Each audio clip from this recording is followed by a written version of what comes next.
여성 살해의 문화라는 게 정확히 뭘까요? 자블론카의 정의는 이렇습니다. 이건 단순히 범죄 행위 하나만을 말하는 게 아니에요. 우리 사회가 여성의 죽음을 그리고 어떻게 이야기하고 심지어는 그럴만했다고 정당화하기까지 하는지 그 모든 방식을 통틀어서 말하는 거죠. 자블론카는 이런 여성 사례가 마치 짜여진 대본처럼 일정한 패턴을 따른다고 봤어요. 바로 이 세 가지 단계입니다. 첫째, 성적인 폭력. 둘째, 몸을 훼손하는 것. 그리고 마지막으로 살해. 이 3단계의 끔찍한 패턴이 계속해서 반복된다는 거예요. 여기서 아주 중요한 개념이 하나 나옵니다. 여성 살해에는 두 가지 형태가 있다는 건데요. 하나는 실제 벌어지는 범죄, 즉 현실적 여성 살해고요.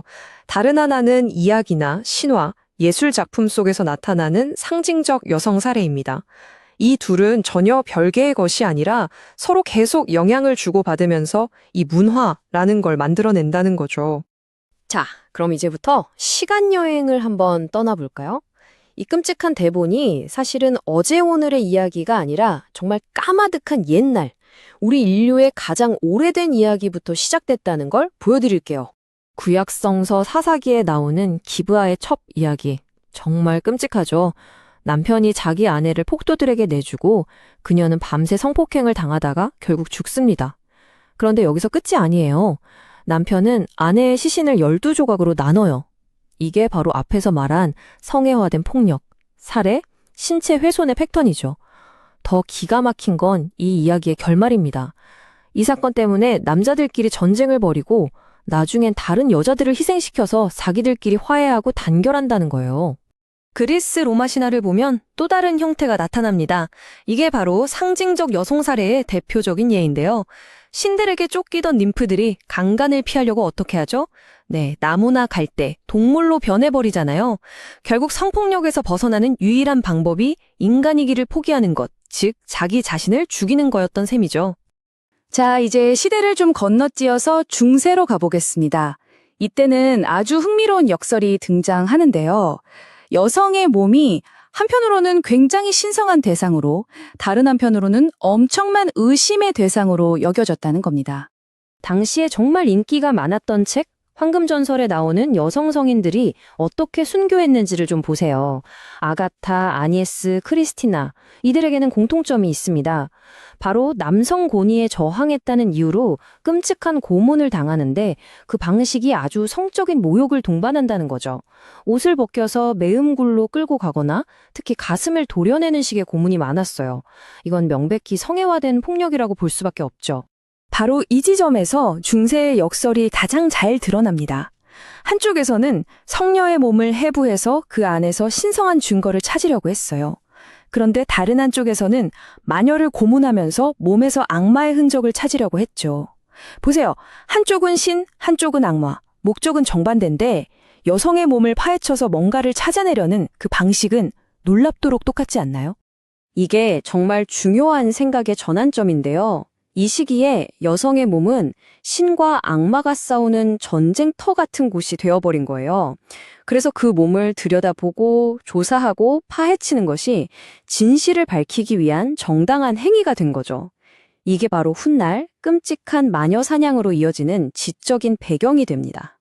자, 이번엔 르네상스 시대로 가볼까요? 이 시대에는 여성 살해의 문화가 과학과 예술이라는 아주 세련된 옷을 입고 나타나기 시작합니다. 훨씬 더 정교해지는 거죠.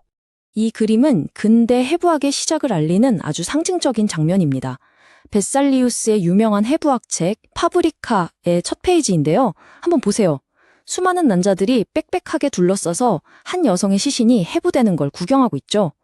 인류지성의 위대한 발전이라고 하는 그 순간이 사실은 한 여성의 몸이 공개적으로 파헤쳐지는 구경거리, 즉 상징적인 여성 살해의 형태로 이루어지고 있었던 겁니다. 근데 여기서 과학이 좀 이상한 방향으로 나아가요. 샤를 레티엔 같은 사람의 해부학 그림을 보면 여성들이 마치 에로틱한 포즈를 취하면서 자기 몸속, 그러니까 자궁이나 생식기를 스스로 열어서 보여주는 것처럼 그려져 있어요. 과학적 탐구가 아니라 남성들의 관음증적인 시선을 만족시키는 볼거리가 되어버린 거죠. 이렇게 여성을 조각조각 내서 보는 시선은 문학에서도 똑같이 나타납니다. 르네상스 시대에 유행했던 블라종이라는 시가 있는데요. 이건 한 여성을 온전한 사람으로 묘사하는 게 아니라 아름다운 눈, 매혹적인 입술, 탐스러운 가슴, 이런 식으로 신체 부위 하나하나를 따로 떼어서 찬양하는 시예요. 마치 잘 만들어진 부풍 목록을 읊는 것 같죠. 자, 지금까지 정말 긴 시간 여행을 했는데요. 고대 신화부터 르네상스까지. 이 오래된 이야기들이 과연 오늘날의 우리와 무슨 상관이 있을까요? 이제 이 모든 조각들을 현재로 가져와서 한번 맞춰보겠습니다. 이반 자블론카의 핵심 주장은 바로 이럽니다. 우리가 그냥 무심코 보고 즐기는 수많은 영화, 드라마, 소설 속에는 사실 아주 오래된 여성살의 문법이 숨어 있다는 거예요. 그냥 우연히 반복되는 게 아니라 나름의 규칙과 논리를 가진 하나의 시스템이라는 거죠. 그래서 이제 마지막 질문을 던지려고 합니다. 이 문법의 존재를 알게 된 지금, 여러분은 앞으로 우리 문화를 어떻게 읽어내시겠어요? 매일 보는 영화나 드라마, 뉴스가 아마 예전과는 조금 다르게 보이지 않을까요?